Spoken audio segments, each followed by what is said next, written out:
इटावा में कथावाचकों के साथ हुई बदसलूकी की घटना के बाद से देश में सियासी माहौल गर्माता जा रहा है।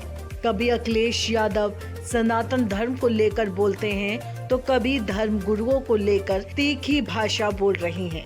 अब अखिलेश यादव ने बागेश्वर धाम के पंडित धीरेन्द्र कृष्ण शास्त्री को लेकर विवादित बयान दिया है। इसके बाद अब बागेश्वर धाम के पंडित धीरेन्द्र कृष्ण शास्त्री ने इस पूरे मामले पर अपनी प्रतिक्रिया दी है। पंडित धीरेन्द्र कृष्ण शास्त्री ने कहा कि भारत को अगर विकसित देश बनाना है तो भाषावाद, क्षेत्रवाद और जातिवाद से ऊपर उठकर जब राष्ट्रवाद के लिए हर भारतीय प्रणबद्ध होकर काम करने लगेगा, उस दिन भारत भव्य हो जाएगा। पंडित धीरेन्द्र कृष्ण शास्त्री इतने पर ही नहीं रुके। उन्होंने आगे कहा, इस बार मैंने प्रण लिया है कि भारत में बढ़ता हुआ जातिवाद सबसे बड़ी कैंसर की बीमारी है। कैंसर से ज्यादा खतरनाक भारत को तोड़ने में अगर कोई बीमारी है तो वो जातिवाद की बीमारी है। जातिवाद की बीमारी की दीवार तोड़ने के लिए 7 नवंबर से 16 नवंबर तक हम दिल्ली से वृंदावन तक पद यात्रा करेंगे। बाके बिहारी के क्षेत्र जाएंगे। ब्रिज क्षेत्र को मदिरा और नशा मुक्त करने का प्रण लेंगे।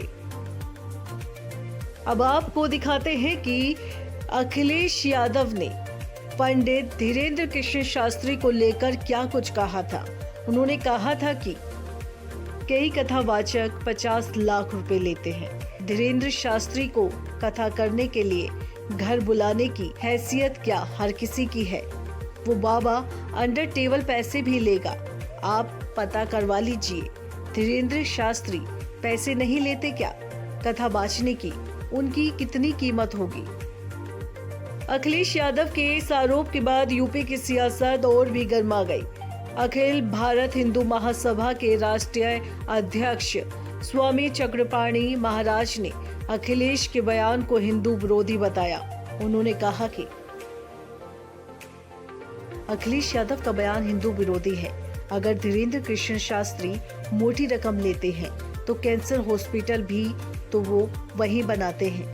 अखिलेश यादव एक तरफ शाही इमाम और कट्टरपंथी मुसलमानों के साथ बैठकर इफ्तार पार्टी करते हैं, दूसरी तरफ हिंदू धर्म गुरुओं के खिलाफ बोलते हैं। यूपी चुनाव में इसका परिणाम सामने आएगा।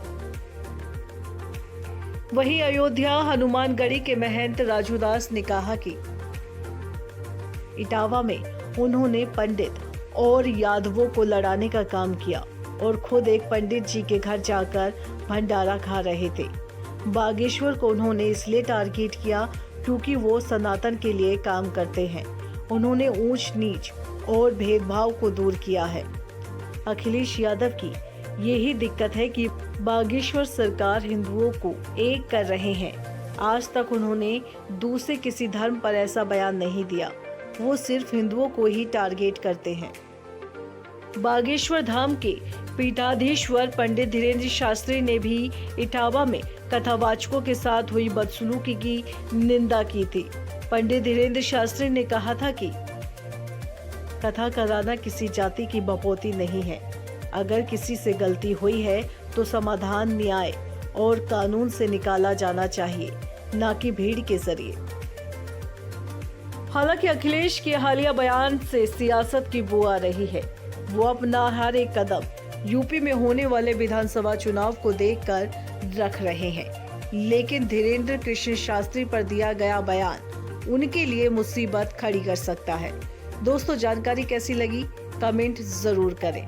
साथ ही डुगू की डिग्गी को जल्दी से सब्सक्राइब करें ताकि आपको आगे भी ऐसी जानकारी मिलती रहे।